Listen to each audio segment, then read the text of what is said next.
कांत राधा कांत नमः। कांचन गौरांगी राधे वृंदावनेश्वरी विश्वानुसुते देवी प्रणमामि हरिप्रिये।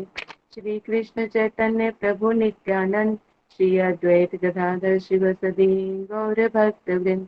हरे कृष्णा कृष्णा कृष्णा हरे हरे, हरे राम राम राम हरे हरे।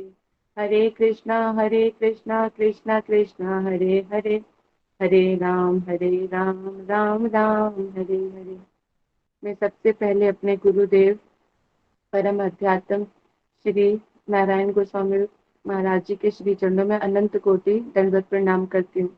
तत्पश्चात मेरे शिक्षक गुरु परम पूज्य श्री वन महाराज जी, परम पूज्य श्रीधर महाराज जी, परम पूज्य माधव महाराज जी एवं परम पूज्य सिद्धांति महाराज जी के चरणों में अनंत कोटि दंडवत प्रणाम करती हूँ।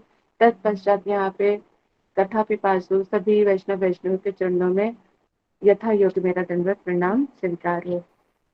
देखो, आज का जो हमारा टॉपिक है बहुत ही सुंदर है कि महाप्रसाद की महिमा। तो पिछली क्लास में आप लोगों ने बहुत सुंदर तरीके से, अनिरुद्ध प्रभु जी ने बहुत ही सुंदर तरीके से आप लोगों को जो है महाप्रसाद की महिमा का श्रवण कराया है और काफी सारे लोगों के, आप लोगों के प्रश्न भी आए हैं और आप लोगों के आंसर से जो भी आपने कहते कि ट्वीट किया है तो उसमें बताया है कि आप लोगों ने कितनी अच्छी तरह से चीज को अंडरस्टैंड किया है और आपकी लाइफ स्टाइल में भी कितना चेंज आया है। क्योंकि महाप्रसाद जब हम ठाकुर जी को भोग लगाते हैं प्रसाद, और फिर उसके बाद उसी प्रसाद को जब हम ग्रहण करते हैं तो हमारे चित्त की शुद्धि होने लग जाती है। और जब ठाकुर जी को हम भोग लगाते हैं तो क्या है, हमारा ठाकुर जी के साथ एक ममत्व यानी एक संबंध हमारा स्थापित होने लग जाता है प्रेम से। और एक प्रभु जी ने तो उसमें मतलब काफी सारे प्रश्नों के पूछा था कि जैसे कि हम क्या भोग लगा सकते हैं, कैसे नहीं लगाते हैं, अलग से बर्तन रखने चाहिए। तो धीरे जो भी आप लोगों के हृदय में कोई भी क्वेश्चन आते हैं, क्योंकि ये हमारी रिवीजन क्लास होती है, तो इसमें आप लोग जब पहली क्लास आप सुनते हैं तो उसमें से जो भी आपके मन में जो भी प्रश्न आते हैं तो आप सारा लिख के रखिए, रिवीजन क्लास में भी पूछ लीजिए। और फिर भी अगर आप लोगों को मतलब उसी टाइम पर जाने की बजाय कई बार हम लोग क्लास के बाद भी आपसे पूछते हैं कि आपको कुछ क्वेश्चन है तो आपको बताइए, तो इस तरह से तब भी आप पूछ सकते हैं। तो बहुत ही सुंदर प्रसाद की महिमा हमने जो है पिछले क्लास में श्रवण किया था। आज मैं आप लोगों को एक ऐसी कथा सुनाने वाली हूँ जिसमें गुरुदेव के प्रति हमारी कैसी निष्ठा होनी चाहिए वो भी पता लगती है, शिष्य कैसा होना चाहिए वो भी पता लगती है, और महाप्रसाद की जो महिमा है उसके बारे में भी हमें पता चलता है कि प्रसाद भी, जो महाप्रसाद है यानी कहते हैं पहले जो ठाकुर जी को भोग लगाते हैं वो क्या बन जाता है, प्रसाद बन जाता है। लेकिन जब उसी को कोई वैष्णव पाते हैं या सदगुरु पाते हैं तो क्या बन जाता है, वो महाप्रसाद। और फिर अन्य अन्य भक्त अगर उसी प्रसाद को ग्रहण करते हैं तो महाप्रसाद बन जाता है। तो वही बहुत सुंदर एक है, हमारे जो चार वैष्णव आचार्य हैं, चार संप्रदायों के जो आचार्य हैं उन्हीं में से एक आचार्य है श्री रामानुज आचार्य जी। तो उन्हीं की कथा आती है कि वो अपने शिष्यों के साथ अपने एक गांव में गए जहाँ पे उनके दो शिष्य रहा करते थे, जिनका नाम था वरदाचार्य जी और एक था यज्ञेश। तो जो वरदाचार्य जी थे बड़े दरिद्र थे और फिर यज्ञेश जो थे वो काफी धनी थे। तो रामानुजाचार्य जी जो कुछ ब्राह्मण और अपने शिष्यों के साथ उनके घर गए वहां पर, तो उन्होंने लेकिन घर जाने से पहले अपने दो दो शिष्यों को भेजा कि तुम जाकर वहां पर जो मेरे शिष्यों को अवगत करा दो जाके कि हम अपने शिष्यों के साथ वहां पर आ रहे हैं और प्रसाद ग्रहण करेंगे। यज्ञेश थोड़े धनी थे तो उनको उनके पास जाके उनको पहले मतलब चाहते थे रामानुजाचार्य जी कि अपने शिष्यों के साथ वहां पर जाके पहले प्रसाद पालें, क्योंकि वरदाचार्य जी गरीब दरिद्र थे तो इतना सेवा पानी नहीं कर पाएंगे। इसलिए क्योंकि गुरुदेव तो बड़े दयालु और कृपालु होते हैं ना, तो किसी को भी परेशान नहीं करना चाहते। तो इसलिए उनको बोलते हैं कि तुम पहले यज्ञेश जी के पास चले जाओ और उनको बताओ कि हम लोग जो है आ रहे हैं। तो कहते हैं अच्छा ठीक है। तो दो शिष्य जो है फिर वो चले जाते हैं यज्ञेश जी के पास। जैसे ही कुछ देखते अपने मेरे गुरु भाई हैं, बड़े प्रसन्न होते हैं, उनसे पूछते हैं कि क्या आ गया है। तो वो दो शिष्य बोलते हैं कि गुरुदेव अपने शिष्यों के साथ आपके घर में आना चाहते हैं और प्रसाद पाना चाहते हैं। तो वो सुन के मन ही मन जो है इतना मतलब आश्चर्यचकित और बहुत ही खुश हुआ और फिर अंदर चला गया।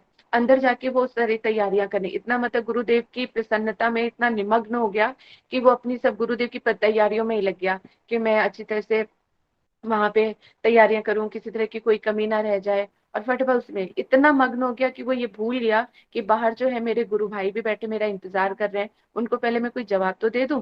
कुछ भी नहीं है। तो बाहर जो इंतजार कर रहे थे शिष्य, वो काफी देर तक इंतजार करते रहे। फिर उसके बाद वो जो है, लेकिन वो फिर भी जब बाहर नहीं आए, तो फिर निराश होके वापस आ गए। और वापस आके रामानुजाचार्य जी को बोलते हैं कि हे गुरुदेव, मैं वहां पर गया था, तो लेकिन उन्होंने श्रवण किया और श्रवण करके वो अंदर चले गए, हमें तो कुछ बोला ही नहीं। और काफी देर तक हम वहां पे इंतजार करते रहे, लेकिन कुछ भी आके उन्होंने हमें जवाब नहीं दिया, तो हम वापस आ गए। तो रामानुजाचार्य जी कहते, अच्छा चलो कोई बात नहीं। कहते अब तो हमारे पास कोई और दूसरा विकल्प नहीं है, तो ऐसा करते हैं, हम किन के पास चलते हैं, वरदाचार्य जी के पास चलते हैं। तो वरदाचार्य जी के पास ब्राह्मण और अपने जो शिष्यों को लेके जो है वहां पे उनके घर पे चले गए। वहां पे वरदाचार्य जी जो थे दरिद्र थे काफी, तो वो तो भिक्षाटन के लिए गए हुए थे, भिक्षा लेने के लिए। घर पर जो थी उनकी स्त्री थी, और वो भी कहते कि जो कपड़े भी फटे पुराने पहन रखे थे। तो जैसे ही उन्होंने दरवाजा खटखटाया, तो उनको लगा कि जैसे वरदाचार्य जी आ गए। उन्होंने दरवाजा खोला, तो जैसे देखा सामने गुरुदेव और शिष्य थे। तो बहुत ही मतलब सकुचाते हुए और फटे पुराने कपड़ों से अपने अंगों को ढकती हुई, और फिर उन्होंने दरवाजा खोला और नजर नीची कर ली। तो कहते कि गुरुदेव समझ गए रामानुजाचार्य जी। उन्होंने अपने जो उनके पास एक कपड़ा था, वो उन्होंने अंदर की तरफ फेंका। तो उन्होंने उसी कपड़े को पहनकर फिर उसके बाद उनका अपने गुरुदेव और उनका जो है स्वागत किया। तो जैसे ही गुरुदेव और उनके जो गुरु भ्राता आके जब अंदर बैठे, तो फिर अंदर विचार करने लगे। उनको पहले पानी आनी पिलाया और बिठा दिया, और अंदर रसोई में जाके विचार करने लगी कि मेरे पास तो कुछ भी नहीं है, मैं अपने गुरुदेव और अपने भाइयों की कैसे, अपने गुरु भाइयों की कैसे सेवा करूं। उनके हृदय में बड़ा दुख हो रहा था। फिर एकदम अकस्मात उनको ध्यान आया कि पास में ही जो है एक बनिए की दुकान है, किराने की दुकान है। तो जो उसकी कुदृष्टि थी उनके ऊपर। तो कहते फिर मन ही मन विचार किया कि गुरुदेव की मतलब ये शरीर तो तब शरीर जो है, अगर मुझे अपने शरीर को बेचकर भी अपने गुरुदेव की सेवा करनी पड़े, तो इससे बड़ी बात कोई और हो नहीं सकती। मेरा जीवन धारण करना ही सार्थक हो जाएगा। यही सोचकर जो है फिर गुरुदेव से अपनी आज्ञा लेके जाते, कहते गुरुदेव मैं अभी आपके अभी आती हूँ। और वो चले गई। तो उस दुकानदार के पास जाके बोलते हैं कि जो भी तुम्हारी मनोवांछा है मैं पूर्ण करूंगी, लेकिन तुम्हारे मुझे तुमसे कुछ चाहिए। मैं आपसे प्रार्थना करती हूँ कि मेरे गुरुदेव और मेरे गुरु भाई आए हैं, तो उनकी यथा योग्य सेवा के लिए जो जो भी मुझे सामान चाहिए वो आप मुझे दे दीजिए। और आप मुझे वो दे देंगे, उसके बाद जो है उनकी सेवा करने के पश्चात आज रात्रि को जो है फिर मैं आपकी मनोवांछा को पूर्ण करूंगी। और वो तो किराने के जो दुकान व्यापारी था बड़ा खुश हो गया। कहता अच्छा ठीक है। तो जो जो भी सामान मंगाया, कहते कि वरदाचार्य जी की पत्नी ने तो जो जो भी सामान बताती गई, तो वो सारा एक बोरी में बंधवा के जो है शादी के साथ जो है घर पे भिजवा दिया। वो घर आए, स्नान किया, फिर उसके बाद सुंदर सुंदर खूब सारे व्यंजन बनाए, जितने सारे जितने, तो खूब अच्छी तरह से अपने गुरुदेव की सेवा की, गुरु भाइयों को खिलाया पिलाया। और जब खा पी के सारे कहते कि आनंदित होके उन्होंने खा पी लिया, उसके बाद उन्होंने विश्राम करने के लिए जगह बनाई और वहां पे विश्राम करा दिया। फिर इतनी देर में जो है वरदाचार्य जी पहुंचते हैं वहां पर। जब वो आकर पूछते हैं, तो देखा अपने जैसे दरवाजे के अंदर प्रवेश करते हैं, तो देखा घर में गुरुदेव और जो कहते हैं कि गुरु भ्राता जो है वो सोए हुए हैं। और वो बड़ा ही, उनको देख के बड़े ही आनंदित हुए। या आनंदित होने के साथ साथ उनको थोड़ी चिंता भी हो गई कि गुरुदेव आए और मेरे गुरु भ्राता आए, तो मैं उनकी कैसे सेवा करूंगा। मेरे पास तो कोई, इस बार तो मैं भी गया था तो मुझे कोई ज्यादा भिक्षा भी नहीं मिली है, तो मैं इनकी सेवा कैसे कर पाऊंगा। तो ये ऐसे विचार करते करते अपनी पत्नी के पास पहुंचे। पत्नी के पास जाके बोलते कि गुरुदेव आए हैं और गुरु भ्राता है, उनकी सेवा किस प्रकार होगी। तो कहते स्वामी आप मत चिंता मत कीजिए, मैंने सारी व्यवस्था कर ली है। तो वो बड़े आश्चर्यचकित हुए कि ऐसे कैसे तुमने सारी व्यवस्था कर ली।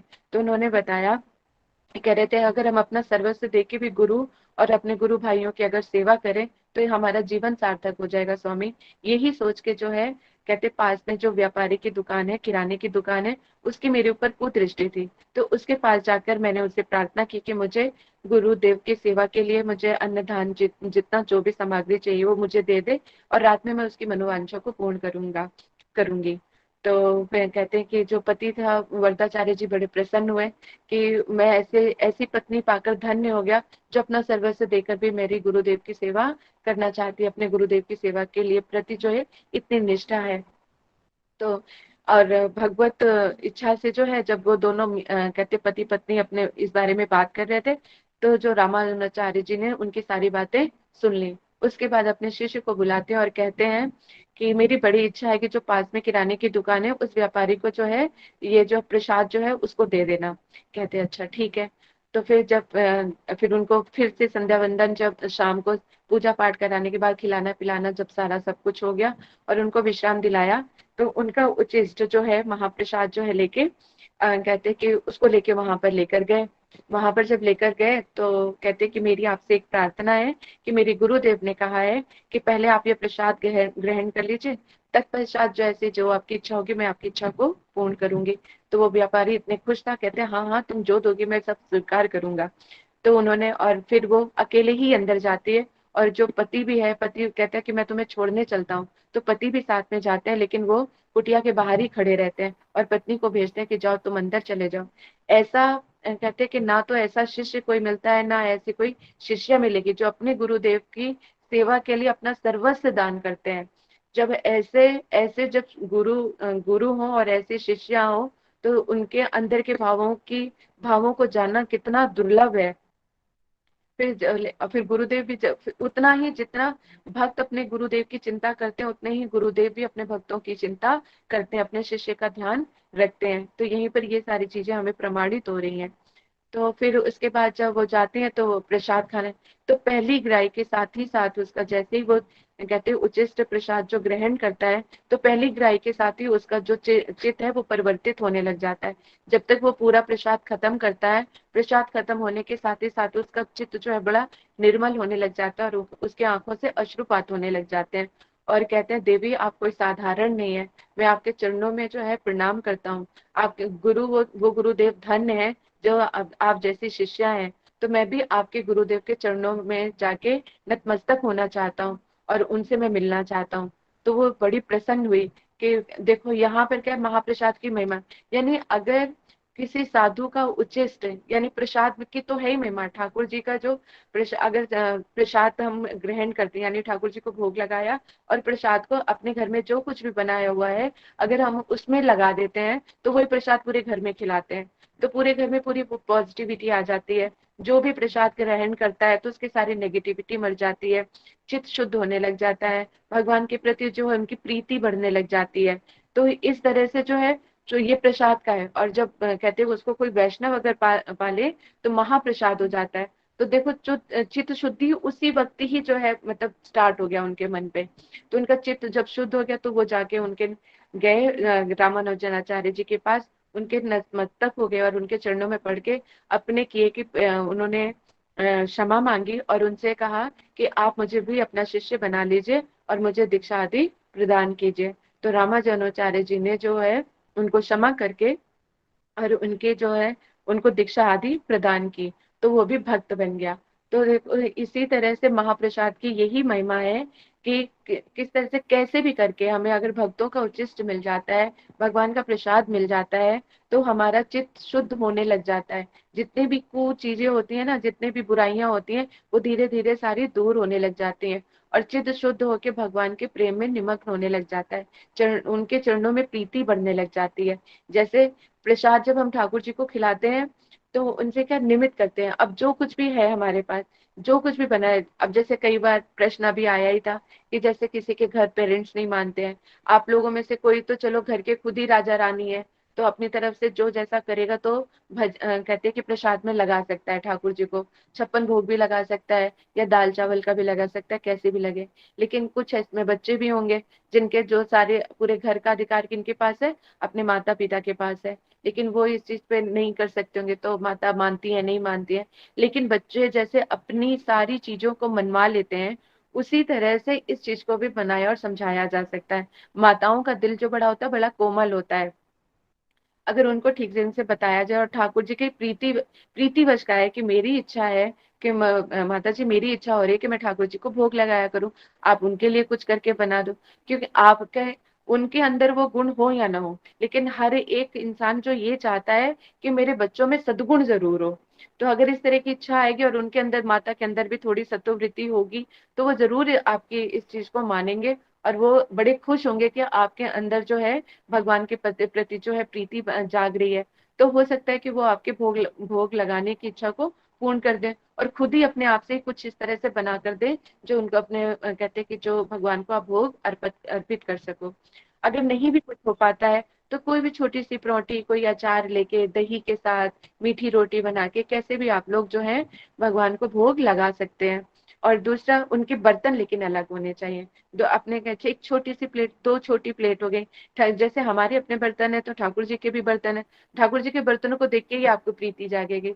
सुंदर से ग्लास में आप पानी दोगे, सुंदर से प्लेट होगी, उसमें ठाकुर जी को दोगे। तो एक निमित्त करके ना उसमें प्रेम धीरे धीरे बढ़ता जाता है। तो आप लोग भी जो है हफ्ते में, अगर पूरे दिन में नहीं तो हफ्ते में एक बार, जब हफ्ते में जब आप कोई भोग लगा के ठाकुर जी की आप जब फोटो भेजोगे ना, तो आप लोग भी एक एक फोटो जरूर भेजिएगा जब अपने ठाकुर जी को आप भोग लगाएंगे। तो जब आप भोग लगाओगे ना तो क्या आएगा, क्योंकि फोटो भी भेजनी है तो पहले से ही चिंतन करने लगे कि आज अपने ठाकुर जी को क्या बना के खिलाया जाए या उनका क्या मन रहा है।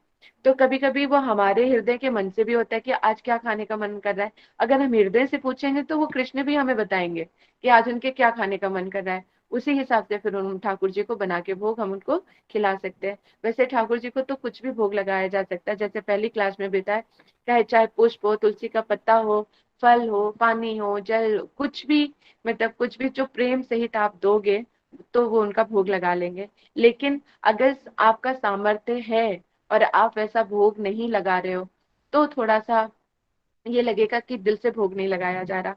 अब जैसे मैं खाना बना सकती हूँ, भोग लगा सकती हूँ, पर लगा नहीं रही, आलस है या कोई और कारण है, तो यहाँ पर हमें खुद पता चल जाता है कि हम भोग किस कारण नहीं लगा पा रहे हैं। तो अपने हृदय को अच्छी तरह से जानो, समझो, और हमें ठाकुर जी को भोग लगाना चाहिए। एक रामानुजाचार्य जी की और एक कथा है। इस कथा से तो हमें यहाँ पे महाप्रसाद की महिमा का पता है। और जो वैष्णव की जो कृपा कृपा प्रसाद या आशीर्वाद प्रसाद की क्या महिमा है, वो भी हम थोड़ी सा श्रवण करते हैं। कहते हैं कि एक रंगम क्षेत्र में जो है ना, धनुधर का नाम का एक पहलवान रहता था। और कहते हैं उसको बड़ा बल था, और मतलब उसकी जो है इतना ज्यादा बलवान था कि कोई भी उसके आगे कुछ भी बोल नहीं सकता था, क्योंकि लड़ाई झगड़ा कर लेता था। और उसकी जो एक स्त्री रहती थी, यानी एक वेश्या थी, उसके ऊपर उसका मन बड़ा मोहित आसक्त था, क्योंकि वो सुंदर थी। तो उसका मन इतना आसक्त था कि जब भी देखता, अगर वो सामने से आ रही होती तो उसी को देखता रहता। और कहते कि अगर सामने से आ रहे थे तो उसको देखते हुए पीछे पीछे उल्टे पैरों से ही चलना शुरू हो जाता था। इतना उसकी आसक्ति बढ़ गई थी। तो एक दिन वो जो है कहते कि वेश्या जो है दर्शन करने के लिए श्री रंगम नाथ मंदिर में गई, वहां पे दर्शन करने के लिए। जब वहां पर गई तो वो भी रंगनाथ मंदिर जाके दर्शन के उसके पीछे पीछे वो भी चला गया। अब मंदिर के सामने अभी पट बंद थे, तो वो जाके सामने खड़ी हो गई। तो क्योंकि वो उसके सामने खड़ा होके, यानी पीठ मंदिर की तरफ हो गई, और वो उसकी तरफ मुंह करके ताकते जा रहा है, निहारता ही जा रहा है, निहारता ही जा रहा है। अब कहते कि लेकिन वो इतना खूंखार था कि अगर उसको कोई बोले तो किसी की हिम्मत नहीं पड़ रही थी कि कैसे बोले कि भैया तू इस साइड में हो जा, तो कम से कम दरवाजा खोले जाए तो ठाकुर जी के दर्शन हो। तो फिर लेकिन वो फिर भी वहां पे खड़ा रहा, बस उसको एक तरफ से निहारता जा रहा था। फिर रामानुजाचार्य जी को पता चला, तो फिर उनको वहां पर बुलाया गया। तो रामानुजाचार्य जी वहां पर आए, तो उनको फिर जब देखा तो किसी और की तो हिम्मत हो नहीं रही थी। तो आचार्य जी ने जाकर उनको बोला कि भाई तुम यहाँ पे क्यों खड़े हो, तुम साइड में होके खड़े हो जाओ तो भगवान के दर्शन होंगे। कहते कि उस मुहूर्त में क्या दर्शन करने का उसमें है, कह रहे उस मुहूर्त से सुंदर तो मेरी संगनी का जो सूरत है कि इसको देखने के बाद जो है किसी और को उस मुहूर्त को देखने की इच्छा ही नहीं होगी, किसी भी मुहूर्त को भी देखने की इच्छा नहीं होगी, कितनी सुंदर है ये। तो आचार्य जी कहने लगे, कहते अगर तुम श्री रंगनाथ जी के दर्शन कर लोगे ना तो तुम इसकी सूरत भूल जाओगे। कहते ऐसा हो ही नहीं सकता। कहते नहीं ऐसा होगा। कह रहे नहीं ऐसा हो सकता, मेरी संगिनी की जो सूरत है वो सबसे ज्यादा सुंदर और मोहित है, इसको देखने के बाद आप मूर्ति को देखना भूल जाओगे, आप एक बार देखो तो सही। आचार्य जी कहते पहले पहले मेरी एक बात मान लो कि अगर कहते कि जब रंगनाथ जी के आप दर्शन करोगे तो उनकी सूरत देखने के बाद तुम्हें इसकी सूरत याद नहीं रहेगी, इस चीज की मेरी गारंटी है। जब इतने आत्मविश्वास के साथ तब बोला तो वो एक मिनट के लिए स्तब्ध रह गया कि चलो ठीक है एक बार मान के देख लेते हैं। तो उसके बाद फिर वो वहां से हटा और रंगनाथ जी के जो है दर्शन खुले। और जैसे ही दर्शन वो पर्दा हटाने लगे, इतने में जो आचार्य जी ने जो है अपना हाथ उसके सर के ऊपर रख दिया। जैसे ही उनका हाथ जो यानी एक भक्त का जो है शुद्ध भक्त का हाथ जो है उसके सर पे रखा, तो जैसे ही उसने दर्शन किए, तो दर्शन में जो श्री विग्रह थे मतलब रंगनाथ जी के, इतने मोहित करने लग गए उसको कि एक तक जो है ठाकुर जी की छवि को वो निहारता रह गया, और देखे जा रहा है, देखे जा रहा है, देखे जा रहा है, और उसकी आंखों से जो अविरल धारा बहने लग गई। फिर उसकी नजर जो है ठाकुर जी के चरण उसमें से नहीं हट रही थी। फिर मतलब इतना वो देखने में मोहित हो गया, और वो रंगनाथ जी जो ने अपनी तरफ इतना आकर्षित कर लिया कि वो सत्य में ही जो है उस वेश्या की सूरत को भूल गया। और उसके बाद वो है गुरुदेव के यानी रामानुजाचार्य के चरणों में गिर गया। कहते महाराज मुझे क्षमा कर दीजिए, इतनी मोहिनी मूर्त देखकर भी मेरी मति भ्रष्ट हो गई थी, तो आप कृपा करके मुझ पे आप कृपा कीजिए और मुझे जो है दीक्षा आदि दान करके जो है मुझे अपना शिष्य बना लीजिए। तो वो बड़े ही प्रसन्न हुए, और उन्होंने कहते दीक्षा आदि करके जो है उनको उसको जो अपना शिष्य बना लिया, और वो मतलब पूरी तरह से गुरुदेव के चरणों में समर्पित हो गया। एक यही भाव तो होना चाहिए। अब हम हरि नाम और दीक्षा ले लेते हैं, लेकिन क्या हम अपने मनमाने ढंग से चलते हैं। जो हरि गुरु वैष्णव जो हमें समझाना चाहते हैं, बताना चाहते हैं, जो भी चीज हमें देना चाहते हैं, वो चीज हम ग्रहण नहीं कर पाते। जैसे गुरुदेव कहा करते थे, मैं इनको गोलोक धाम का ब्रज प्रेम देने आया हूँ, और ये क्या मांगते रहते हैं, संसार की चीजें मांगते रहेंगे। बेटे की शादी हो जाए, घर पे नौकरी लग जाए, बच्चों के बच्चे आ जाए, आपकी मतलब आवाज नहीं आ रही है। मेरी आवाज नहीं आ रही है? आ अब आ रही रही है, आ रही है। अब आ रही है? हमें हमें आ रही है दीदी, आप एक बार फिर से ज्वाइन कर लो लीव करके। मैया आप कंटिन्यू करो, आवाज आ रही है। अच्छा ठीक है। तो कहते कि फिर यहाँ पर हम लोग भी ऐसे ही करते, जब हमें हरिनाम या दीक्षा मिल जाती है तो हम अपने मनमाने ढंग से चलते हैं। जो उसमें भी जैसे बोला जाता है कि हरिनाम और दीक्षा लोगे तो लहसुन प्याज छोड़ दो, अपनी दूसरी कहते हैं चाय छोड़ दो। अब लहसुन प्याज तो चलो फिर भी थोड़े बहुत छोड़ देते हैं, लेकिन जब चाय छोड़ने की बारी आती है तब कहते हैं कि देखो मुझे तो गुरुदेव अभी पीने की ना बहुत आदत हो गई है, अगर नहीं पीती हूँ तो मुझे बड़ी बेचैनी होने लग जाती है, तो मैं इस चीज को अभी मैं छोड़ नहीं पा रही, तो क्या मैं अभी चाय पी लूं? जब हम गुरुदेव से इस तरह की बातें करेंगे तो गुरुदेव क्या बोलेंगे? अगर वो मना करेंगे और फिर उसके बाद पियोगे तो गुरु अवज्ञा हो जाएगी। यानी जो भक्त थोड़ी सी भक्ति करने के लिए आप, आवाज किसी को नहीं आ रही, प्रीति गोयल को नहीं आ रही है, वो लिख रहे हैं कि मुझे नहीं आ रही है। दीदी आवाज आपकी साफ आ रही है। अच्छा, तो फिर प्रीति जी आपके ही उसमें कोई प्रॉब्लम है, तो बाकी सब लोगों को सुनाई पड़ रहा है, तो एक बार आप फिर से देख लीजिए अपने भी फोन को। तो फिर वहां पर जाके जब फिर उनको इस चीज का वो हुआ कि इसीलिए मतलब गुरुदेव जो हमें देना चाहते हैं, तो उस चीज को हम ग्रहण नहीं कर पाते, संसार को ही छोड़ने के लिए तैयार नहीं होते हैं। जो छोटी छोटी चीजें जो हमारी भक्ति में बाधा बन रही हैं, अगर तो गुरुदेव तो साफ साफ कहते हैं, जो लहसुन प्याज चाय ये सब चीजें नहीं छोड़ सकता, तो वो भगवान भगवान का भजन कैसे करेगा? फिर वो भगवान का भजन जो है नहीं कर सकता। इसलिए हमें क्या करना पड़ता है, जो अगर हम हरि नाम या गुरुदेव के उपदेशों को हृदय में धारण करना पड़ता है, चाहे उनके वचनामृत होते हैं, वो भी तो एक तरह का आहार ही है ना। जब कथा श्रवण कर रहे तो वो भी हमारी आत्मा का आहार है, वो भी प्रसाद है। अगर उस प्रसाद को भी आप श्रद्धा पूर्वक ग्रहण नहीं करोगे, अपने हृदय में धारण नहीं करोगे, तो आगे कैसे बढ़ा जाएगा? तो जिस तरह से जो वो था, कहते वो पहलवान था, उसकी कुदृष्टि भी थी, वेश्या के ऊपर मोहित भी था, लेकिन जब जब उसने इस मतलब मात्र स्पर्श करने से शुद्ध वैष्णव के मतलब उनके पास आने से और उनका स्पर्श पाने से ही मात्र से उसकी जो बुद्धि है चेंज हो गई, और ठाकुर जी के दर्शनों का कितना प्रभाव पड़ा कि उसने सरेंडर कर दिया अपने आप को। सिर्फ हमारे अपने मन को हमें सरेंडर करने की ही बात होती है बस, कि किसी तरह से जो हम अपने अगर अपने आप को गुरुदेव के श्री चरणों में समर्पित कर देते हैं और उनकी आज्ञाओं का पालन ही करना सिर्फ अगर हम शुरू कर दें, तो भी हमारा लक्ष्य पूरा हो जाता है। क्योंकि जैसे जैसे हमारे गुरुदेव के चरणों में समर्पण बढ़ता जाएगा, वैसे ही वैसे परमार्थिक चीज जो है हमारा चित्त शोधन होता जाएगा, और परमार्थिक में हम दृष्टिकोण से ऊपर उठना शुरू हो जाएंगे। तो इसी तरह से वो भी उनका भक्त बन गया। जब उन्होंने उसके भक्ति का प्रभाव इतना ज्यादा मतलब इनके जो जैसा उनको आदेश देते, जैसा उनको उपदेश देते, उसी तरह से वो कार्य करते, और उन्हीं की वहीं पर ही रहकर उनके आश्रम में ही जो है सेवा करने लग गए। इतने उनकी सेवा से प्रभावित होके जो है रामानुजाचार्य जी उनको बड़ा प्रेम करते थे, और उनकी प्रेम प्रीति उसके साथ देखकर जितने गांव में या आसपास के जितने भी वैष्णव थे, सब उनको बहुत ही प्रेम करने लगे और बड़े प्रेम से उनके उनका बड़ा मान सम्मान करने लग गए। तो इसी तरह से जब फिर वो वेश्या ने भी देखा कि मतलब उनकी महिमा को जब श्रवण किया तो वो भी रह नहीं पाई, और वो भी गुरुदेव के यानी रामानुजाचार्य जी के चरणों में आके आश्रित हुई और उनसे प्रार्थना की कि मुझे भी आप अपने शिष्या बना लीजिए और मुझे भी दीक्षा आदि प्रदान कीजिए। तो कहते हैं कि ना जो वैष्णव होते हैं सरल चित्त होते हैं, क्योंकि सभी जितने भी जीव होते हैं उनके अंदर क्या वो भगवान का ही दर्शन करते हैं। उनके लिए तो कोई वेश्या ब्राह्मण या किसी भी जाति पात किसी तरह का कोई भेदभाव नहीं होता है। साधु तो साधु ही होते हैं। तो उन्होंने भी उनको अपने शिष्या के रूप में स्वीकार करके और कहते उनको दीक्षा दी प्रदान कर दी। फिर दोनों का पूरी तरह से विधि विधान के साथ दोनों का विवाह भी कर दिया और दोनों ही आराम से रहने लग गए। अब वहां पे उनकी जो प्रीति, क्योंकि कहते रामानुजाचार्य जी, क्योंकि अब अंदर के भावों को जो कहते जो हमारे गुरुदेव होते हैं, जो वैष्णव आचार्य होते हैं, वह हमारे हृदय को बहुत अच्छी तरह से जानते समझते हैं। तो वो क्योंकि वो बड़े सरल चित हो चुका था और अपने गुरुदेव के चरणों में समर्पित था, तो वो बड़े ही प्रसन्न रहते थे। तो कावेरी नदी में जो है डेली स्नान करने के लिए प्रतिदिन जो है रामानुजाचार्य जी वहां पे स्नान करने के लिए जाते थे। लेकिन जब स्नान करने के लिए जाते थे तब वो ब्राह्मणों और अपने जो कहते शिष्य थे उनके उनके कंधे पे हाथ रख के जाया करते थे।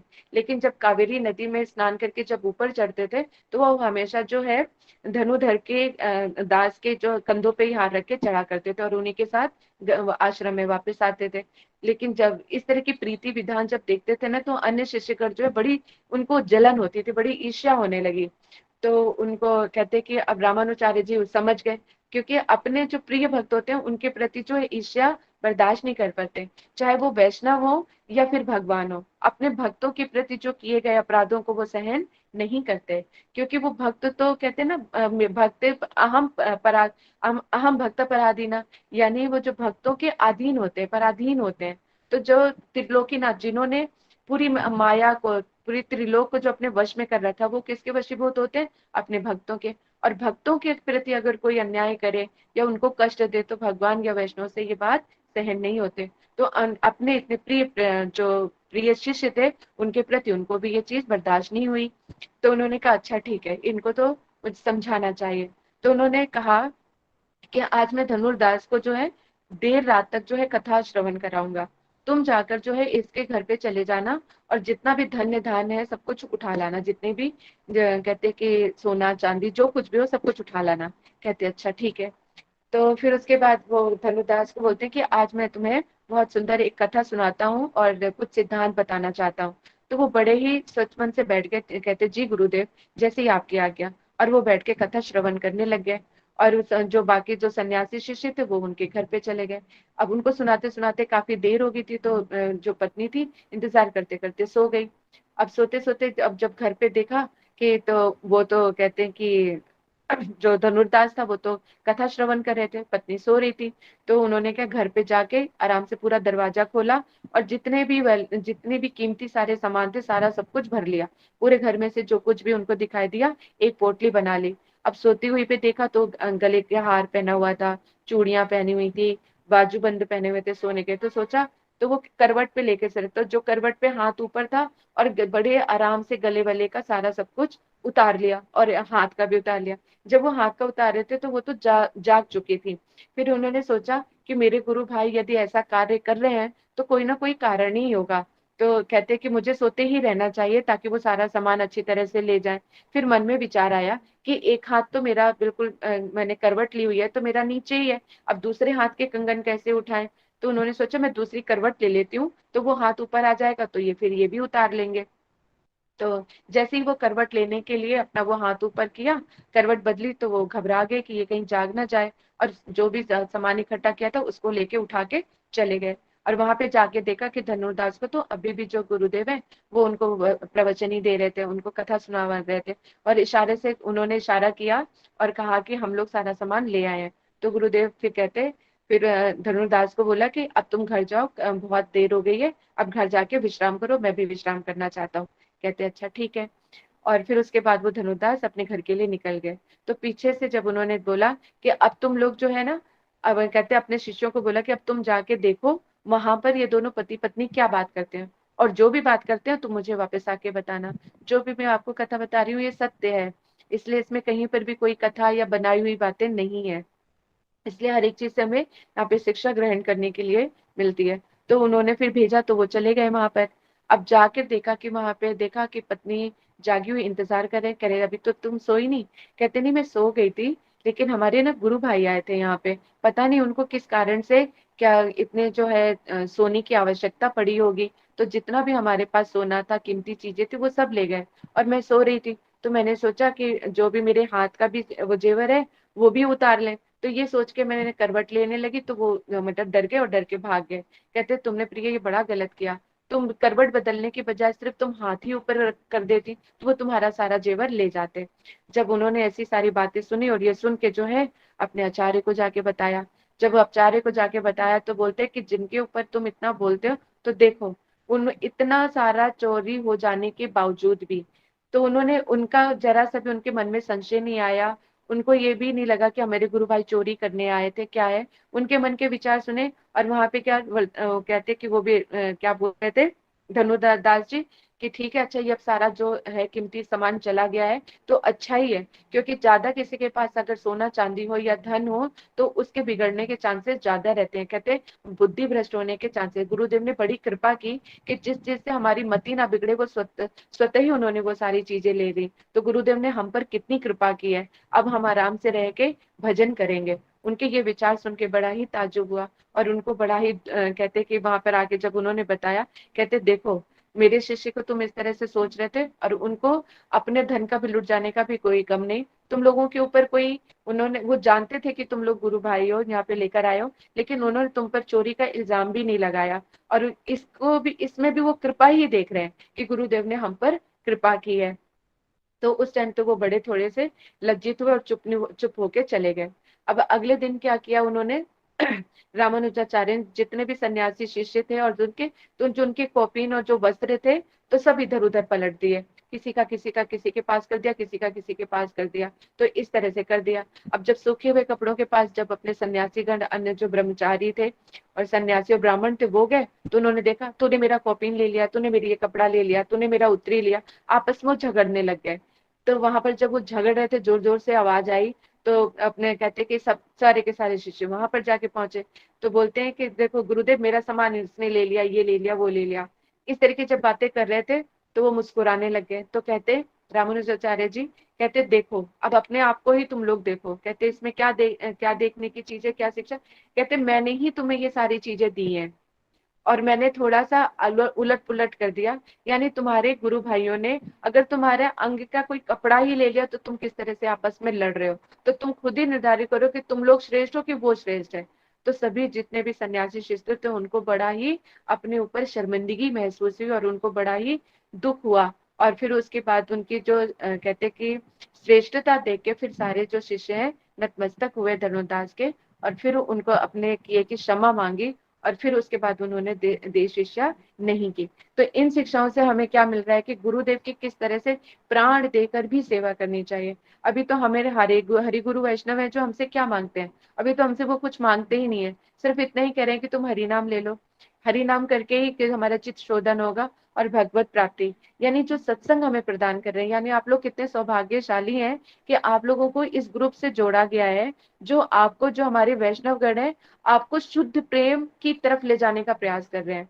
आपके सारे डाउट्स को क्लियर कर रहे हैं, छोटी छोटी इंपॉर्टेंस बता के किसी तरह से कृष्ण के करीब लाने का प्रयास कर रहे हैं कि आप जब कृष्ण को समझोगे जानोगे अपने आप को पहचानोगे। एक तरह से अपने आप से पहचान कराई जा रही है। भगवान और हमारा क्या संबंध है उस चीज को बताया जा रहा है।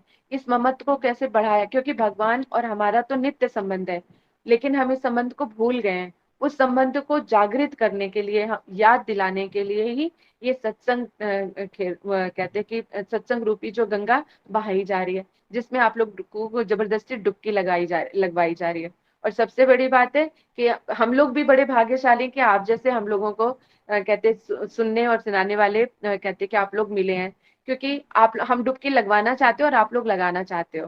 क्योंकि जो खुद लगाना चाहते हैं ना इसमें डुबकी तो वो तो फिर तरके ही निकलेंगे, ये तो निश्चित है। और जिनको जबरदस्ती लगवाई जा रही है उनका भी कल्याण ही है। तो कैसे भी करें, हमें कहते हैं ना कि भक्ति का बीज चाहे उल्टा पड़े या सीधा पड़े वो अंकुरित हो ही जाता है। तो अब जो इसी तरह से जितने जो भगवत प्रसाद होता है या प्रसाद लगा के महाप्रसाद वे कहते हैं, महाप्रसाद की महिमा श्रवण की। तो जो आहार होता है, आहार कैसे भी निंद्रा से, कानों से, किसी भी तरह का जो है आहार हम ग्रहण कर सकते हैं। अब कानों का आहार क्या है? कथा हो गई, कथा श्रवण करोगे। नेत्रों का आहार क्या हो गया? भगवान का दर्शन करोगे।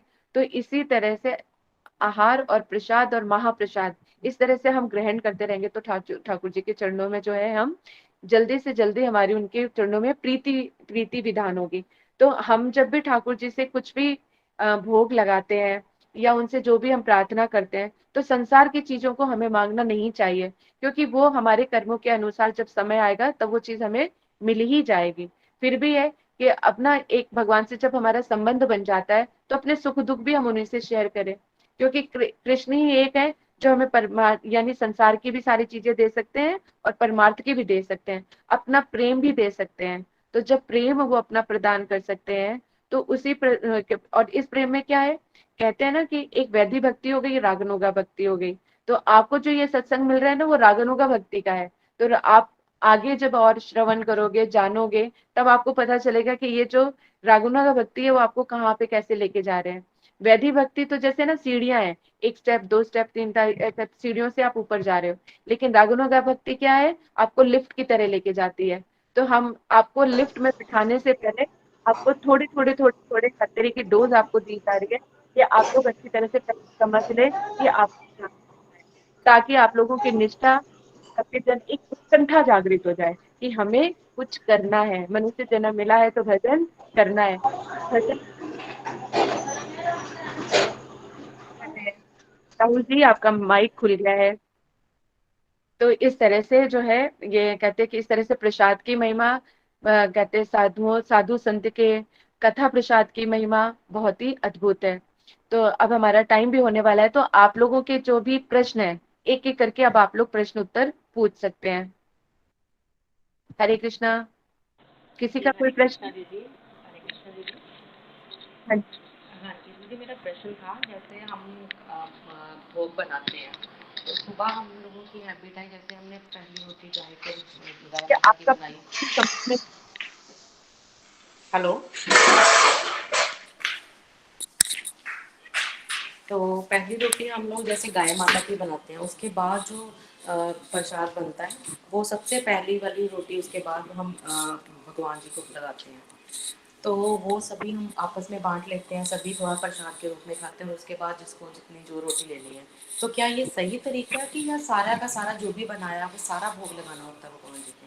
देखो, जो अगर भगवान की थाली में हम जो थोड़ा थोड़ा प्रसाद सब चीजें होती है, तो फिर वो मिक्स कर देते हो, तो वो मतलब एक तरह से पूरा ही सब जो है सब खाने के साथ हो जाता है। अगर आप भगवान की थाली में थोड़ा थोड़ा ग्रहण किया तो प्रसाद को आपने ग्रहण कर दिया, लेकिन बाकी सारे अगर जो भी आपने भोजन बनाया उसमें अगर मिक्स कर देते हो तो वो पूरा का पूरा ही प्रसाद बन जाता है।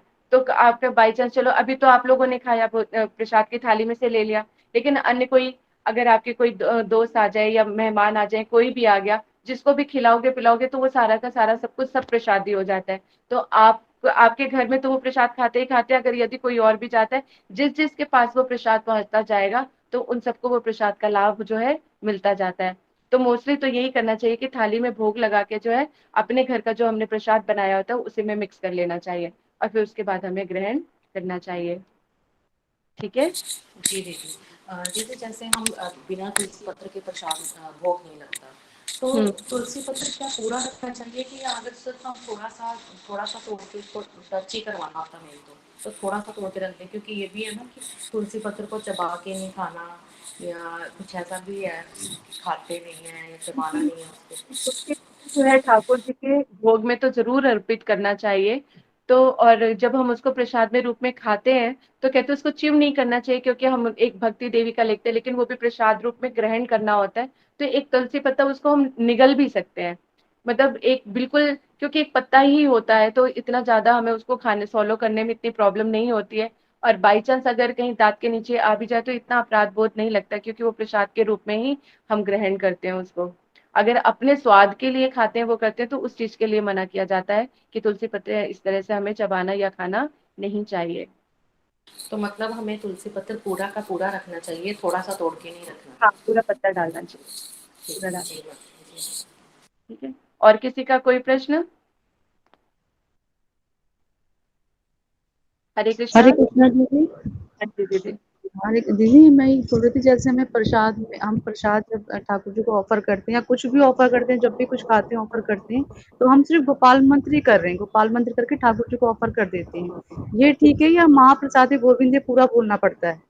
नहीं देखो, मेन जो है कहते हैं कि हमारा गोपाल मंत्र से ही जो है कहते हैं कि भोग लगाया जाता है। तो अगर जिनको गोपाल मंत्र नहीं मिला होता है, वो उस तरह से मतलब प्रसाद का जो मंत्र है उसको कह के या हरे कृष्णा महामंत्र से जो है वो भोग लगा सकते हैं। लेकिन जिनको गोपाल मंत्र मिल जाता है तो उनको गोपाल मंत्र से ही भोग लगाना चाहिए। ठीक है दीदी। ठीक है, और किसी का कोई प्रश्न? हरे कृष्णा दीदी, दंडवत प्रणाम। हरे कृष्णा, धन्यवाद दीदी। हाँ दीदी, जैसे एकादशी के दिन ना हम लोग सब लोग व्रत रखते हैं, तो ठाकुर जी को जैसे अन्न का भोग लगाएंगे तो फिर उस भोग का क्या करना है? देखो, वह कहते कि वैसे तो जब सारे पूरे घर में जब एकादशी का व्रत रखते हैं तो एकादशी वाले दिन जो हम बनाते हैं उसी का ही भोग लगा देते हैं। और यदि जी बाई अगर आप लोगों ने अन्न का भोग लगा भी दिया है तो अन्न तो उस दिन हम खा नहीं सकते, तो वो आपको अलग ही रखना पड़ेगा। तो फिर द्वादशी वाले दिन आप उस चीज को ग्रहण कर सकते हो। जैसे आजकल गर्मी है तो वो तो खराब हो जाएगा ना, दूसरे दिन तक फ्रिज में भी नहीं रख सकते हैं। नहीं, फ्रिज में तो फिर रखना पड़ेगा, और कोई ऑप्शन नहीं है, क्योंकि हम फिर जैसे बाकी भोजन उसमें हम लोगों ने बाकी चीजें रखी तो वो भी प्रसादन में हो जाएगा फिर तो, जैसे ठाकुर जी की फूल सामान बाकी चीजें जो भी है। नहीं, तो फिर उनका अलग से एक खाना बनाना पड़ेगा जहाँ पे आप उस चीज को रख सको। तो कोशिश यही की जाए, क्योंकि उस दिन ना अन्न जो है ना हम किसी और को खिला सकते हैं, ना चिड़ियों में डाल हाँ। सकते हैं, नहीं कुछ भी नहीं या कर तो सकते। फिर हम ऐसा कर सकते हैं कि जैसे हम लोग बच्चों के लिए जो भी दिन में फलाहार वगैरह जो भी बना रहे हैं सुबह, तो हम वही भोग लगा से, ऐसा चलता है ना? उस दिन तो होता ही यही है कि जिस दिन एकादशी का होता है तो उनकी ठाकुर जी की थाली उसी एकादशी के प्रसाद की थाली तैयार की जाती है, जिससे उनको भोग लगा सके और उनकी प्रसादी जो है हम सब भी खा सके। क्योंकि अन्न जी दीदी। तो हम उसको ग्रहण नहीं कर पाएंगे, ना हम किसी को दे पाएंगे। और अब गर्मियां हैं तो खराब भी होने के चांसेस होते हैं। तो मोस्टली हम्म। एक वाले दिन एकादशी में ही अलग अलग उनको अच्छी अच्छी चीजें बना के जो है उनको भोग लगाते हैं, और साथ में फिर प्रसाद उसी रूप में हम ग्रहण कर लेते हैं। जी दीदी, धन्यवाद। दीदी, जैसे हम हमें तो पता है, हमें गुरुदेव ने दिया है गोपाल मंत्र, अब जैसे बच्चों के अंदर संस्कार डालने के, हम बच्चों को टोकते हैं कि पहले ठाकुर जी को ऑफर करो, ठाकुर जी को ऑफर करो, तो क्या हम बच्चों को गोपाल मंत्र हम दे सकते हैं या गुरुदेव से ही दिलाना है? नहीं, गोपाल मंत्र हम नहीं दे सकते हैं, वो गुरुदेवी ही देते हैं। और दूसरा जो है उनको आप ये कह सकते हैं हरे कृष्णा महामंत्र से बच्चे लगा सकते हैं। जब तक वो गुरु मंत्र उनको जो है गोपाल मंत्र नहीं मिलता है या नहीं ले सकते हैं, तो उनको हरे कृष्णा मंत्र आप सिखा दो, और हरे कृष्णा महामंत्र से उनको ऑफर करना आप सिखाओ, तो बच्चों के दीदी, अंदर वो कैसे, जैसे हम गोपाल मंत्र पढ़ते हैं फिंगर पे, बच्चों को वैसे सिखा दें कि हरे कृष्ण महामंत्र ऐसे फिंगर पे पढ़ो? बच्चे हैं ना छोटे, तो उनको कर कि गुरुदेव से प्रार्थना कर। पहले तो बच्चों को भी यही सिखा कि आप गुरुदेव से प्रार्थना करो कि हे गुरुदेव आप ये भोग लगा दीजिए, और फिर उसके बाद उनको हरे कृष्णा महामंत्र पढ़ने के लिए हो गए। क्योंकि भगवान को भोग लगाने के बाद कि उनके गुरुदेव आप भोग लगा दीजिए, उसके बाद आप भी प्रसाद ग्रहण कीजिए। तो वो प्रार्थना करें कि गुरुदेव भोग लगा रहे हैं, गुरुदेव भोग लगाएंगे तो वो गोपाल मंत्र से लगाएंगे। उसके बाद वो जब खुद प्रसाद पाएंगे तो महाप्रसाद हो जाएगा। उसके बाद जब तक वो महामंत्र का जाप करेंगे और फिर उसके बाद वो प्रसाद ग्रहण करके खुद खा लेंगे। तो यहाँ पे क्योंकि इसीलिए क्योंकि हम जब भोग लगाते हैं तो हम भी गुरुदेव से यही प्रार्थना करते हैं कि आप कीजिए, क्योंकि हमारा इतना अभी हम गोपाल मंत्र से भी, लेकिन हम गोपाल मंत्र पढ़ते हैं भोग लगाते हुए, लेकिन प्रार्थना अपने गुरुदेव से ही करते हैं। क्योंकि गुरुदेव जिस जिस ढंग से भोग लगा सकते हो वो नहीं है, तो गुरुदेव के माध्यम से हम ठाकुर जी को ऑफर करते हैं एक तरह से, और हम लोग गोपाल मंत्र बोलते हैं। इसी तरह से बच्चों को आप ये कह सकते हैं कि आप भी गुरुदेव से प्रार्थना करो कि वो ठाकुर जी को भोग लगा दे, और उसके बाद वो खुद प्रसाद पाएं, और उसके बाद फिर वो हमें देंगे। तब तक आप फिर उनको बोलो कि गोपाल मंत्र से नहीं, महामंत्र से बोलें। जब तक वो महामंत्र बोलेंगे फिर वो प्रसाद रूप में जो है ग्रहण कर लेंगे। अच्छा दीदी, गुरुदेव स्वप्न में अगर कंटिन्यू दिख रहे हैं और बात कर रहे हैं, कभी डांट रहे हैं, कभी सफेद वस्त्र में आ रहे हैं, कभी अपने गेहूं और वो ऑरेंज कलर के वस्त्र में आ रहे हैं और बात कर रहे हैं, तो इसका क्या अर्थ है? 3 दिन 4 दिन से कंटिन्यू दिख रहे हैं, कोई और अपराध का संकेत है क्या?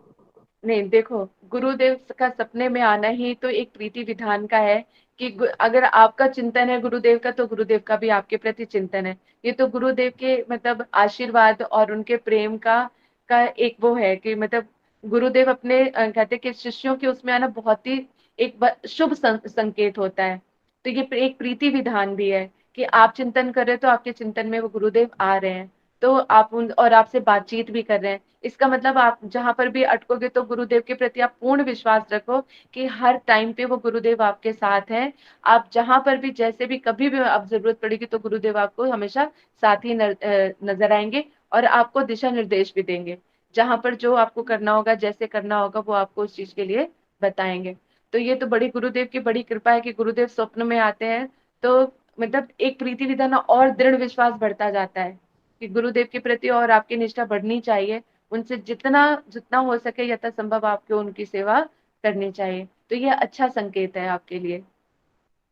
दीदी एक चीज और पूछी थी, जैसे किसी ने मुझे पहले बताया था कि जैसे हम गुरुदेव को, जैसे आपकी सैलरी आती है उसका 10% भाग गुरुदेव को अकाउंट में डाल दो या जैसे प्रणामी के रूप में भेज दो।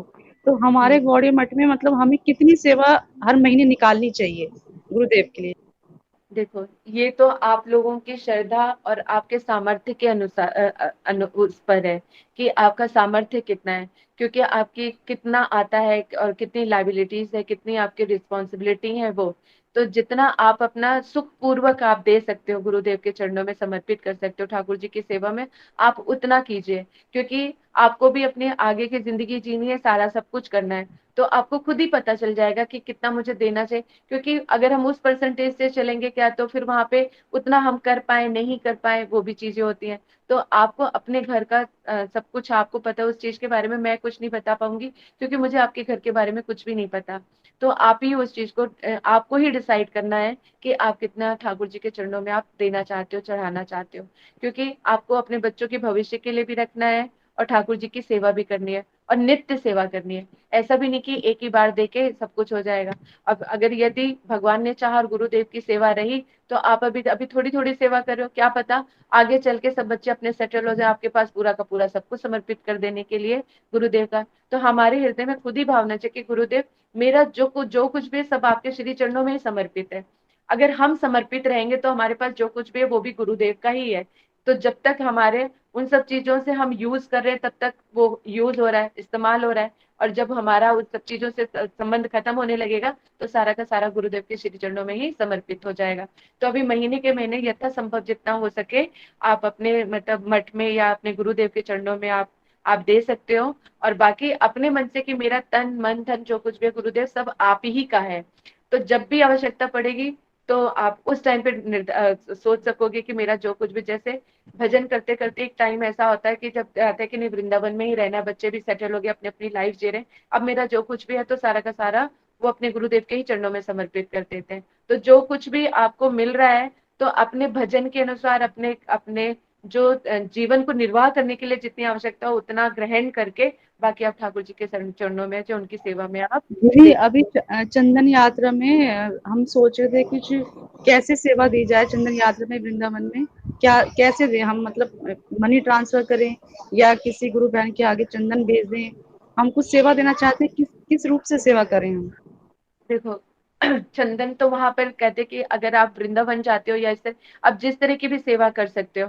लेकिन अगर आप जैसे पैसे की सेवा करते हो तो उसमें और ज्यादा ये हो जाता है कि मठ में या गुरुदेव जिस तरह से भी जहाँ पे क्योंकि अभी उस वक्त जब सेवा चल रही है वहां पर, तो हमें नहीं पता कि वहां पे किस चीज की क्या आवश्यकता है। अगर वो कहते हैं कि हम पैसे के रूप में उनको अगर सेवा दे देते हैं वहां पर, तो जहां पर कमी पड़ती है तो वो उस चीज से वो सेवा में लग जाता है। अगर मान लो कि हमने चंदन भेजा, वहां पे ऑलरेडी बहुत सारा चंदन हुआ पड़ा है, रखा हुआ है, और दूसरी चीज की कमी पड़ रही है तो हम उस चीज को पूर्ति नहीं कर पाते। यानी अगर आप पैसे के रूप में वहां पे सेवा में दे दोगे तो ज्यादा लाभकारी होगा। तो जिस चीज में कमी पड़ रही होगी तो वो उस चीज में खरीद के वो आपके जो है धन है जो अब सेवा में लग जाएगा। तो मेरे हिसाब से तो कहते कि धन रूप में देना ज्यादा सार्थक होगा बजाय कि कोई सामान। क्योंकि जब ये इसलिए मैं कह सकती हूँ कि जब हम लोग मतलब ठाकुर जी का कोई उत्सव या कोई जैसे श्रीमद् भागवत हम करवाते हैं या उसमें करते हैं तो सब लोग कई प्रसाद की कभी कोई कमी नहीं होती, खूब सारा प्रसाद आता है। तो लेकिन हमारे पास दूसरी सब चीजों की पैसों की शॉर्टेज हो जाती है कि कैसे टेंट को भी देना, दूसरी सारी चीजों, उन सब की तरफ किसी का ध्यान नहीं जाता। सब लोगों का ध्यान के सिर्फ प्रसाद पे जाता है। तो प्रसाद तो खूब सारा आ जाता है, लेकिन बाकी सारी सेवाओं के लिए के पैसों की कमी पड़ जाती है। तो उन्हीं सब चीजों को ध्यान में करते हुए, सेवा का ध्यान में करते हुए लगता है कि मठ मंदिर में भी बहुत तरह की सेवाएं होती हैं। ठाकुर जी की ड्रेस होती है, फूलों का श्रृंगार होता है, चंदन की सेवा होती है, मठों में और भी बहुत सारी चीजों की आवश्यकता होती है। तो धन के रूप में यदि हम दे देंगे, तो जहां पर जिस चीज की आवश्यकता होगी तो वो ज्यादा लाभकारी होगी, वो खुद ही उस चीज को लेके हमारा जो पैसा धन है वो सेवा में लगा लेंगे। तो आप धन के रूप में कर लेंगे तो ज्यादा अच्छा रहेगा। ठीक है दीदी। ठीक है। और किसी का कोई प्रश्न? हरे कृष्णा दी, दंडवत प्रणाम। कृष्णा दंडवत। दी मैं ये कह रही थी, अगर हम कुछ सेवा पहुंचाए तो हमारे पास तो अकाउंट नंबर वगैरह कुछ नहीं है, तो कैसे पहुंचाए दीदी? अगर आप लोगों आप अच्छा ठीक है, जो जिनके दीक्षित है या गुरुदेव कुछ उनके पास तो होगा। यदि आप देना चाहते हैं तो हम लोग आपको उनका कॉन्टैक्ट नंबर दे देंगे और अकाउंट नंबर भी दे जी देंगे, जहाँ पे ठाकुर जी। जी। तो जो जो भी आप लोग कहते हैं देना चाहते हैं, आप हमें कि आप अपना नाम लिख के बता दीजिएगा, तो हम आपके नाम वगैरह नोट कर लेंगे। पर्सनली हम हम्म। आपको, या फिर हम ग्रुप में भी एक बार डिस्कस कर लेंगे, तो आपको हाँ हाँ डाल देंगे। तो जिनको भी हाँ जैसी जैसी सेवा भी भेजनी है तो आप लोग वहां पे भेज सकते हैं। तो आपकी सेवा जो हाँ। है ठाकुर जी की सेवा में फिर लग जाएगी। और मतलब जी क्योंकि अक्षय तृतीया आ रही है, अक्षय तृतीया बहुत जी बड़ी, जी। हाँ हाँ, क्योंकि उसी के लिए कह रही थी दीदी, अक्षय तृतीया के लिए। भी आप दोगे ना वो कभी उसका क्षय नहीं होगा। तो ये तो बहुत। हाँ और इसी दिन हमें मतलब दान पुण्य के साथ साथ जो है अपने मतलब धन का दान तो करना ही चाहिए ठाकुर जी की सेवा के लिए। और जी। चाहिए ताकि उस दिन जितना भी दीदी इसलिए ना दीदी आप ना एक बना लीजिए, क्योंकि हम बच्चों को भी डाल बताना चाहते हैं हम्म। कि अम्मा कृष्ण की ओर में ऐसे ऐसे अपने थोड़ा सा पैसा यहाँ डालो सेवा के लिए। तो आप ना जरूर बना दीजिएगा अकाउंट कृष्ण की ओर। ये हाँ गुरुदेव भी नहीं, हमें एक दोबारा भी वो नहीं बोलते हमें हैं ना कि ग्रुप में ही दीदी, ग्रुप में ही भेज दीजिएगा आप, क्योंकि सभी लोग शायद इसलिए इस चीज को करना चाहते होंगे, लेकिन अब जैसे हमें पता नहीं है, कुछ और लोगों को भी पता नहीं हो, तो आप ग्रुप में इसको सही जरूर डाल मार्ग दीजिए। दीदी पता होना चाहिए, आप ग्रुप में ही बना दीजिए। हाँ ठीक है, हम ग्रुप में ही डाल हाँ देंगे उस नंबर पे और सारा सब पूरी डिटेल, ताकि आप लोग वहां पर अपनी सेवा भेज सकें। हाँ ठीक। दीदी अक्षय जरूर तृतीया का जी, भी जरूर बना देना, अक्षय तृतीया। देखो क्योंकि हाँ उससे आज पहले पहले डाल देना हाँ दीदी, उससे जरूर, पहले पहले डाल देना। नहीं पहले ही हाँ डाल देंगे। ठीक है दीदी। हरे कृष्णा दीदी, दंडवत प्रणाम। धन्यवाद। और चलो ये धन्यवाद दीदी, बहुत सुंदर क्लास दीदी, बहुत सुंदर। दीदी हम तो अभी 1 साल भी नहीं हुआ है हमें जुड़े हुए, लेकिन बहुत अच्छा लगता है दीदी, बहुत अच्छा, मतलब शब्द नहीं है हम कहाँ थे कहाँ पहुंच गए दीदी, कहाँ थे कहाँ पहुंच गए। उत्तर दीदी और एक चीज और डिस्कस करनी थी दीदी। जैसे ना अब जैसे हम लोग वहां से आए थे नवदीप से, तो वहां पर कई लोग मायापुर का कांटेक्ट नंबर लाए। तो वहां क्या होता है, वहां पर जैसे किसी को पूजा अर्चना करवाने नरसिंह देव का ना पर्ची कट जाती है 301 201। तो अगर हमारे मठ में भी कोई ऐसी सुविधा मिल जाए कि भाई किसी को बीमारी के लिए करवानी, किसी को बच्चों के लिए करवानी है, तो हम ऐसे अपना एक अमाउंट काट के कि इस नाम से इसकी ये प्रार्थना हो जाए, कुछ ऐसा सिस्टम हो सकता है हमारे कृष्ण की ओर ग्रुप में? अच्छा, तो आप लोग चाहते हैं मतलब नरसिंह देव के लिए, तो ये एक बार मैं मतलब ग्रुप में भी एक बार डिस्कस कर लेती हूँ। और फिर उसके बाद मैं आपको बताती हूँ। क्योंकि ऐसा क्योंकि जो कहते हैं कि नवदीप में भी जितने भी होते हैं वैष्णव, तो परिक्रमा के टाइम पे होते हैं, और बाकी जो वहां पे रह रहे हैं वो तो रहते ही हैं, लेकिन डेली का वहां पर नरसिंह देव का आना जाना नहीं हो पाता है। फिर भी हम प्रयास करते हैं, एक बार मैं बात करके देखती हूँ सुंदर गोपाल प्रभु जी से भी दीदी कि जैसे तुलसी आरती में भी नाम ले देते हैं कि भाई ये भक्त हैं बहुत बीमार हैं, इनके नाम की अर्चना हो जाए, तुलसी आरती हो जाए, नरसिंह देव का हो जाए, ठाकुर जी का हो जाए, इस तरीके से जिसमें उसका एक अमाउंट फिक्स हो जाता है। देखो ठाकुर जी की सेवा अगर पहुंचाना चाहते हो वो तो फिर आपको, फिर वो तो संभव है, क्योंकि वो तो मंदिर में ही है। अगर उनके नाम की कुछ देना चाहते हैं, वो कुछ करना चाहते हैं, ये चीज हो जाएगा।